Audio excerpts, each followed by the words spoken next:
再来看以下冲突造成中东地区的冲突扩大。伊朗支持的民兵初五是用无人机去攻击美军伫叙利亚上大的基地，上无造成来美国支持的库德族阿兵哥死亡。联合国是正烦恼讲代志会袂收煞。美国国务卿布林肯昨嘛去埃及，望讲会当稳定区域的局势。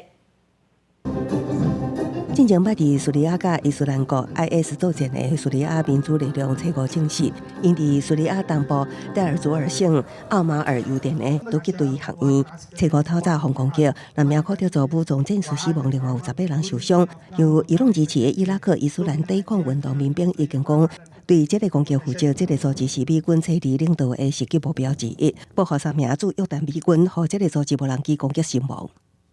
If the attacks continue on U.S. forces and if there are U.S. casualties, then I think you're going to see more intense or continuing attacks in retaliation. 以下冲突解放4个月，外溢效应已经明显造成中东局势恶化。美国国务卿布林肯伫以下冲突了后第5摆飞去中东协商，除了协商释放，和哈马斯绑架以色列人质，也希望尽量稳住中东局势。那伫初五的联合国安理会联合国政治事务副秘书长李卡罗公开呼吁，赶紧和中东局势降温。也毋过，中国代表批评美国的行动加重中东暴力宣传。俄国国家批评拜登政府2月初2空袭叙利亚甲伊拉克，都是为了今年11月的总统大选。美国代表也做出反击。